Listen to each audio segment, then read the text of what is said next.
Ouais, salut tout le monde. Bon, je vais vous faire un petit truc là parce que bon, ça c'est toutes les pièces, hein. J'en attends encore d'autres. Alors, je vais vous faire un petit truc parce que je me suis aperçu d'un truc là. Alors, on sait jamais. S'il y en a qui sont en galère aussi et qui comprennent pas, ça servira toujours. Donc, c'est les carters moteurs que je suis en train de préparer là. Vous voyez, bon là j'ai commencé, j'ai presque fini celui-là.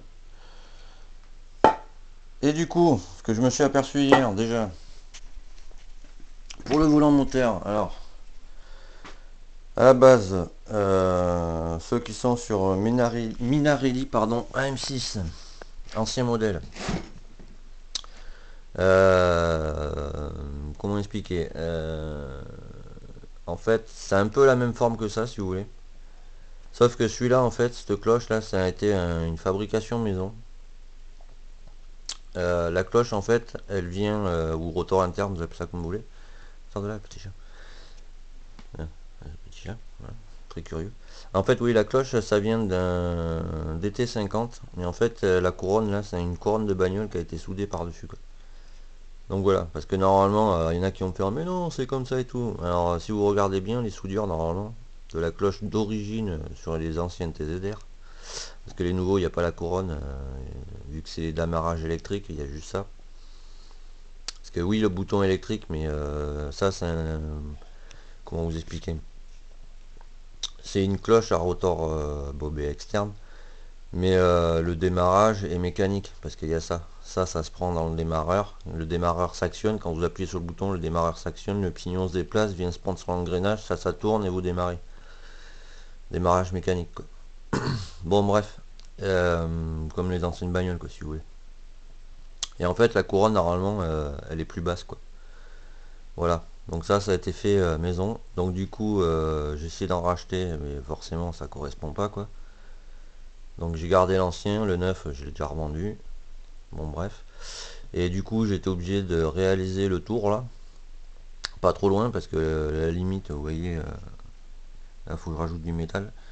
La limite, c'est 4 mm. Donc j'ai réalisé ici de 1 mm tout le tour.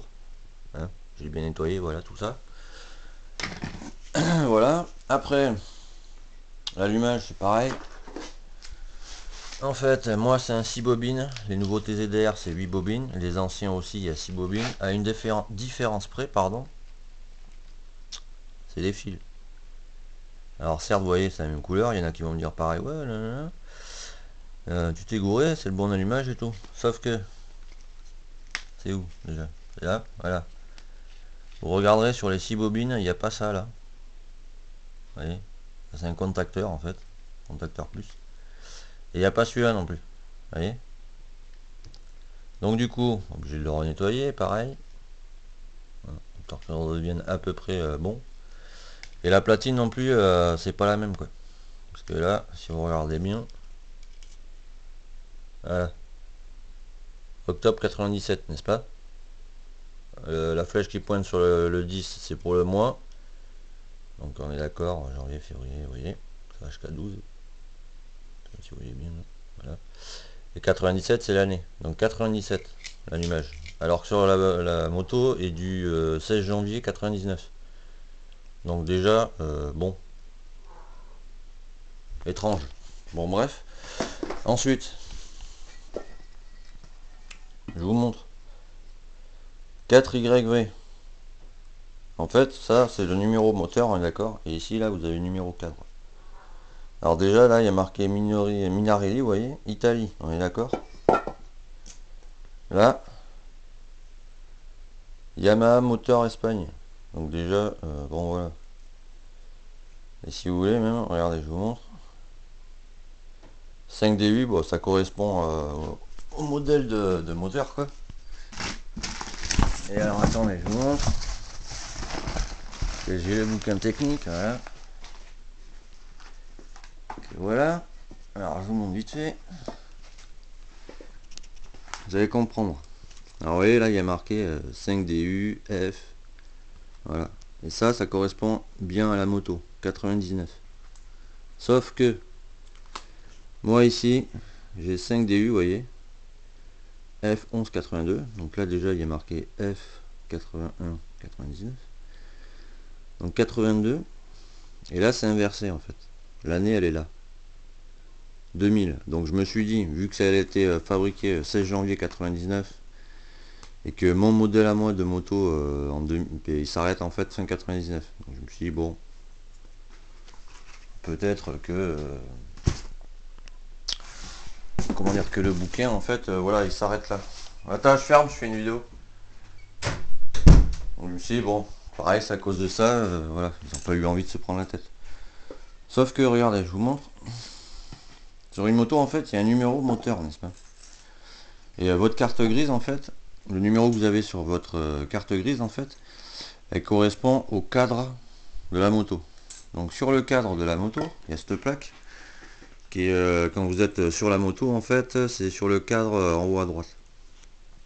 Juste sous votre guidon quoi. Donc vous voyez, il y a bien marqué, voilà. Alors c'est VTL 4YV, on est d'accord? 2010, vous voyez, là ça correspond à l'année. Sauf que les VTL 4YV déjà, c'est des 125, vous voyez. Donc déjà, c'est les vieux 125. Donc déjà 4, enfin les vieux, parce que les VTL 4YV en fait, 125, ils ont été produits, tout ce qui est cadre, tout ça, ça n'a pas changé jusqu'à 2010 quoi. Après ils ont changé, ils ont mis, c'est plus costaud. Donc, j'ai repris mon moteur, n'est-ce pas, qui est là. Et je vous montre ça vite fait quoi. Alors, on les met côte à côte. Vous positionnez comme ça quand vous voulez, vous dites ça quand vous voulez. Alors on est d'accord, 4YV. 4YV. Bon, il n'y a pas le VTL, mais bon, on va dire que ça correspond quoi. Et alors attendez, je fais contre-jour, vous n'allez pas voir. Je le cale, je le tiens dans le temps. Voilà. Alors ici, c'est l'année du véhicule. Alors je récapitule. Le bouquin de 99. Le numéro moteur est de 96. Et le numéro de cadre 2010. Donc j'ai fait des recherches, c'était ça. Heureusement que j'avais gardé l'adresse, j'ai contacté le gars quoi. Et en fait ce qui s'est passé c'est qu'il a serré le moteur. Et vu qu'il connaissait rien du tout quoi. Déjà quand j'ai acheté la moto, bon, il n'y avait aucun entretien donc je me dis voilà. Du coup il a fait un échange standard. Il avait le cadre de la TZR, il avait un vieux DT, donc il a pris le moteur de la DT et il l'a foutu sur le cadre. Donc vous voyez pourquoi les gens veulent des contrôles techniques, parce que voilà quoi. Moi par exemple il y aurait un contrôle technique, juste avec ce petite erreur de numéro là, déjà ça passe pas quoi. Plus l'allumage qui déconne, voilà quoi. On ressent encore l'allumage, c'est un détail. Vous voyez ça par exemple, c'est l'ancien propriétaire quoi, vous voyez, il a tapé dessus comme un taré quoi. Bon voilà, et je voulais remercier aussi le Lyonnais, tournoi Racing, parce que j'ai fait comme il m'a dit, et franchement merci, ça va plus vite. Donc du coup voilà, c'est ici, on va bien voir, on va mettre comme ça, voilà, là vous voyez pas trop mais voilà, comme ça. C'est un reflet, voilà, là vous allez bien voir. En fait j'ai mesuré 1 cm du bord à ici quoi. Ensuite après j'ai pris vous voyez le centre du pardon, les centres des deux perçages en fait. 0 portée là, comme j'avais fait sur l'autre. Et du coup je sais exactement où il faut que j'arrondisse. Donc en fait il faut que je vienne ici là et je commence à arrondir comme ça là. Donc c'est ce que j'ai commencé cette nuit on va dire. Vous voyez, j'ai commencé là, là j'ai arrondi un peu pour que les transferts ils passent plus directement dedans. Et voilà quoi. Là j'ai entamé la marche aussi. Donc ça va plus vite. Donc voilà. Et là lundi je vais recevoir un colis de chez Scootfast. Mardi de chez 50 Factory. Et le reste dans la semaine j'espère, chez Maxi Pièces 50. Donc voilà. On a aussi de ça, une magnifique tondeuse Husqvarna. Voilà. Donc voilà, je vous referai une vidéo là-dessus.